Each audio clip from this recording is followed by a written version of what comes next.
Hello, this is episode 4. In this episode, I'll be sharing the fourth and last question. Okay, now remember, these 4 questions are the best way to get started on your renovation or building project. Did you miss the first 3 questions? Head back now to episodes 1, 2, and 3 to listen. Otherwise, stay tuned and I'll share question 4 with you now.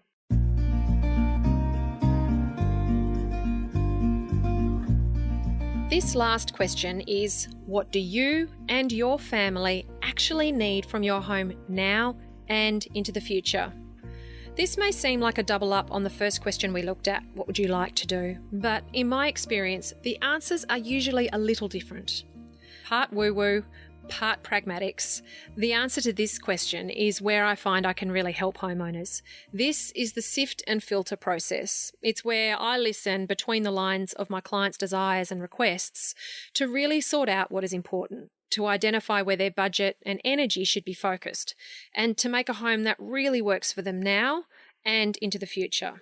Because that's the trick of it, isn't it? Now and into the future. Because if you're doing this big endeavour of renovating or building, it's not something you necessarily want to do over and over again. You want to get it right for now and as your family grows in size and in age and has shifting requirements and demands for your home. You know what though? It's all the same. In all the years I've been working with families renovating and building their homes, in hundreds of homes that I've designed, what homeowners want is fairly consistent, whether their budget is $50,000 or over $2 million. Maybe this is because I always work with the same type of clients.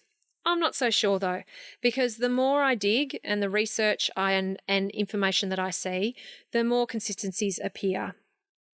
And it's the same when I speak to my colleagues. As I said, this is part woo-woo, part pragmatics. So let's talk about the practical stuff, the pragmatics. Australia has the largest average home size in the world. Yes, that's right. Bigger than our American counterparts. And it's climbed really quickly. In 1984, the average size of an Australian home was 162.2 metres squared. In 2012 to 2013 Australian Bureau of Statistics figures, this had jumped to 241.1 metres squared. So from 162 metres squared to 241 metres squared. That's almost I'll get my maths right. That's almost 80 square metres difference. Our families haven't got any bigger. In actual fact, they've got much smaller. Yes, we're a big country and we have lots of space. And look, I'm not here to tell you how much space you should and shouldn't create for your family. How much space you can build or renovate, it will come down to your budget, your site, and your council rules. At its most basic level, though, I find that these are the regular inclusions for family homes with the clients that I work with and the homeowners that I speak to. They want sufficient bedroom space for each child in the family, either as a shared bedroom or as separate bedrooms. They want a master bedroom for themselves, usually with an ensuite and decent robe storage. So that will be either as a built-in robe or as a walk-in robe. They'll want a family bathroom, and sometimes they'll want a toilet outside the family bathroom. They'll want a kitchen area connected to the open plan dining and living space and to the outdoor area if possible. They generally then want a separate toilet for guests, and that separate toilet may double as the family toilet. They want great linen storage, and then they want a study space, so either as a separate space, especially if a home office is required, or as a zone that's connected and visible as home workspace. And it's worth noting that a well-designed island bench in your kitchen can perform this function. They want a laundry, and then sometimes they want a secondary living space, especially if room and budget can accommodate. So it's that second kind of TV, messy playroom space. They'll sometimes require a space for guests. I find that a lot of families now will live remotely from their parents, so they'll want their parents to be able to come and the grandparents to be able to come and stay and feel comfortable with their own space. Or they'll have friends who travel from overseas or from other parts of Australia and they want to be able to provide a place for them to stay comfortably. And then, of course, there's accommodation for cars with storage for gardening gear and sports equipment as well if required. So that's sort of the list, the shopping list of rooms that I regularly hear for a family home. And what's inside those spaces and how big those spaces will be will vary dependent on the family, the budget, the site, and the council rules. When you look at that list of things, that list of items, believe it or not, that can be accommodated in a 120 square metre home as well as a 500 square metre home. And of course, there'll be massively different financial cost and different design outcomes between those two options. And what's the magic that turns this shopping list of rooms into a home? Because remember, we talked about the fact that homes aren't just basically a set of puzzle pieces that you put together as a shopping list of rooms. Well, what's the magic? It's in how they are connected and how they are arranged and how they respond to the site, its light, its breezes, and its views. And of course, it's in how flexibly they can adapt and change as your family grows and demands different things from them. And that's where the design comes in. So let's first mention the woo-woo, okay? Come with me now as we talk about woo-woo. Sometimes I find that clients will have specific ideas about how they want their home to be, and it'll come from homes that they've grown up in. It might not even be their own home. It might be the home of a childhood friend that they spend a lot of time in. It could be in holiday places that they've visited. These things start to impact their likes and their dislikes and their stories about what they want for their future home. There's loads of emotion wrapped up in creating our homes, and as much as it has to be about our head due to budgets and timelines and building, most of what we dream for our homes is about heart. This is because certain spaces, certain rooms, and the way that they're designed can make us feel a certain way, both in them and about ourselves. In my experience, most people are renovating or building their homes for two reasons. One reason will be about getting more space. However, the more common reason is about increasing the comfort and the functionality and improving the feeling of their home.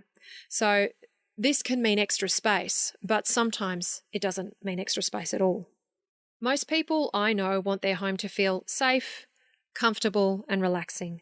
They talk about having a place that they can enjoy with their family and friends, and that they can feel proud to own and to share. A home that will be a sanctuary to stress less, to restore, and to rejuvenate. Did you know that in the last 20 years, I have lived in 16 different homes? And when I say live, I mean for a period of 6 months or more. All were of varying sizes, and they taught me a lot about what makes a home an enjoyable place to be. The most significant lesson actually came from a place that we lived in for a year whilst we renovated our last house. So our last house, we turned a 100 square metre home into a 400 square metre home, and in the process we raised it and we shifted it and we built in underneath. So of course we had to move out for a little while. We moved into a self-contained flat under a friend's home that had 2 bedrooms and an open plan but compact living kitchen dining area and a bathroom and a laundry. And our kids were aged 4, 2 and 4 months old at the time. And at first I thought, we will never manage in this 2-bedroom flat. In our renovation that we were turning this, it's a very small home into a very large home, we were creating a very big family home. And whilst this was about us creating a project that we could sell, in my mind, I'd always thought it was kind of along the lines of the home that we would eventually end up in and that we would have ourselves one day. Our year in that 2-bedroom flat only made me miss one thing, and one thing only. And it was not the amount of space we had, the amount of rooms that we had, or the amount of stuff that we had. It was a garden. Because we were in a 2-bedroom flat under somebody's home and we were in quite an inner city area, there wasn't really much of a back garden. There was a pool, and that pretty much took up the entire back garden, and everything else was hardscape. And I really missed having a garden. I missed having that grassed space outdoors for my kids to just run around in directly outside our living spaces. For me and for us as a family, that year was really paramount in us helping determine what was important to us in our home. Other homes, when I look back in hindsight, really made me realize how essential natural light is in our indoor environments. Now, I know this professionally. I know this as an architect, how important it is. But I see now in hindsight, having experienced how terrible it is to live in a home that's not well lit by natural light indoors, just what it does to your lifestyle in that home. You know, one home that we rented and lived in for over 12 months, it was dark and it was cold, even on the brightest of days. The garden faced south, so it was always damp and cold, and it was an enjoyable place to be, and the kids never wanted to be out there. So I spent more time out of that home than I did in it. I was always bundling the kids up to go to the park, and we were running lots of errands. Of course, there are lots of other items in the secret sauce that makes a great home, and it's worth remembering that it's often as much about what we leave out as it is about what we include. So, how do you create a great home? Creating a great home, whether you're renovating or building, it's not about stretching yourself financially, especially to the point where your enjoyment of that home is diminished by your stress levels about paying for it. It's about creating a place that feels great and that you feel great in. That's what you actually need for you and your family now and into the future. That feeling, it'll come in lots of different packages for homeowners, but how it looks to you is what's important. What do you need to feel this great in your home? Remember though, all we want is more. In my experience and in speaking with my colleagues in the industry, it is extremely rare that a client will come to us with a brief that says, I want less. The world of home ownership is littered with images to seduce you into wanting more and more from your homes. And it's very hard to escape the glossy photographs in magazines and online as we research what we love and don't love. Remember I mentioned the key to navigating that maze? Remember I told you that first question? You need to ask, what am I seeking to achieve? You know, people often tell me that the biggest problem that they have with planning their future home is that they have expensive taste. They say that their budget can't buy those things that they keep being attracted to as they research and collect their ideas. So they just don't know what to do because they want to live a champagne lifestyle on a beer income, as a lot of people put it to me. I think, though, it's just the human condition. You know, wanting more is what motivates us to keep improving and striving and achieving. And because we want more and better, that's what we seek to do. And look, to be honest, I don't think that there's anything wrong with that. You know, what I always seek to do with clients and what I recommend you to consider in your journey is this. Consider how you can interpret your expensive taste in ways that are actually useful to you so that you don't feel like you're going without all the time, but that you're actually finding things that are most suited to you, your needs, and your family, so that the home you create never feels like a compromise or a downgrade from what you really wanted. And I've got a really useful link in the show notes to help you with strategies to do just this. This is not about having less, okay? It's actually about simplifying, and there's a very big difference between those two things. Having less for most usually means going without, scrimping, giving up, doing without, compromising. Simplifying means getting bang for buck. It means rationalizing, translating, and testing, and it's actually much more satisfying. It means investing in the things that matter to you and saving money where they don't. Because when you really determine what you need to create a home that works for you, chances are you'll find it's pretty simple. And this is what I know from the countless homeowners that I speak to and I work with. This is what I find most homeowners want from their home, and what I suspect you will want from your home too. You want space to be together. You want space to be apart, but still be connected. You want lots of natural light. You want heat and warmth when you need it, and cooling breezes when you need those. You want flexibility, functionality, and durability. And you want comfort. You want somewhere that you can be proud of, to show all of your hard work. And you want a home that supports you living your best life, because it doesn't tax you, it doesn't stress you, and it doesn't get in the way of you being awesome. As I said, this isn't about having less, it's about simplifying. Keeping this front and center as you move along your journey will help you navigate the noise and distractions and lead you to the home that is perfect for you. So now we're through our 4 questions, and here's some homework for you, okay?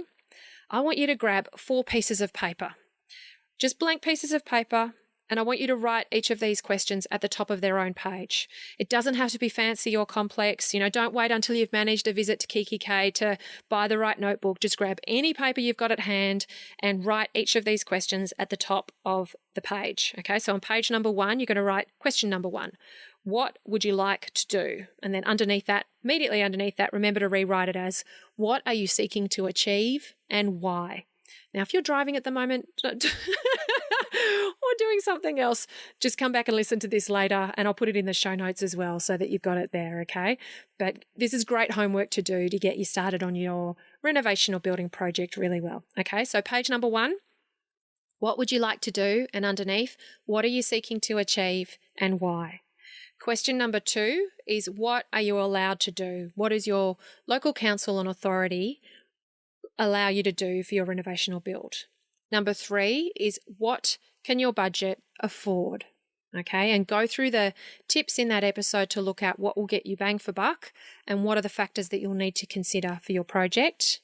And then question 4, what do you and your family actually need from your home now and into the future? Okay, so I want you to write those on the top of each of those 4 pages. And then I want you to start with number 1 and number 4. Because what can happen is you can get lost in the detail of working out your budget and working out council rules, and you can lose sight of the overarching, the big picture goals. All right, so start with page 1 and start with page 4. They're really the best place for you to start dreaming and planning. Just close your eyes and picture yourself sitting in your finished home. How is it helping you live? How is it helping you and your family to be, both with each other and as individuals and out in the world? What are your big picture goals around this? And what do the practicalities look like in terms of spaces and rooms and functions? I find that when you work at it from both of these ends, it really speedily gets you some clarity and helps you be really efficient about it. Okay, and then once you've got some words around those 2 questions, then you can start looking at the online tools for budget and start wrapping your head around the numbers, and you can then start digging through your council's website to see what your local authority will allow you to do as well. Now, remember, this is about getting started, okay? You don't need to know the entire journey right now, but making these first guided steps will point you in the right direction for you and your home, and it will save you so many late nights on Google and on Pinterest because, well, sleep, all right? So I really hope that this has simplified your journey as you embark on designing, building, or renovating your home. These have been the first 4 launch episodes to kick off my Get It Right podcast. And in the next episode, I'll be starting a new season. And the next season, it's going to outline the most important things to know and consider when designing your home. All right. Episode 1 of the season will kick off with what matters most. Would you like to know what is the key thing that you can do to create a home that works and feels great? That's what I'll be sharing next time. I'll see you then. Thank you so much for joining me here at Get It Right with Undercover Architect. Now, if you've enjoyed listening, please head to iTunes, subscribe, and leave a review. That way you'll be the first to know about new episodes, and you'll also help others like you find out about this podcast. And to be honest, who doesn't need help when it comes to renovating and building? If you have friends or family planning their future homes, please share this podcast with them too. Remember to head to the Undercover Architect website at www.undercoverarchitect.com. There you can see more information on podcast topics, and you can learn lots more about how to get it right. You can also access downloadable freebies, plus learn more about my online program and one-to-one services. This has been Amelia Lee, the Undercover Architect. Thank you so much for tuning in and for letting me be your secret ally. Looking forward to next time. Bye.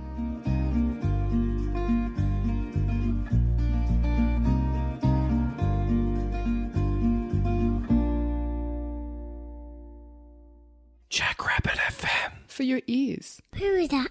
Hi, Podcast.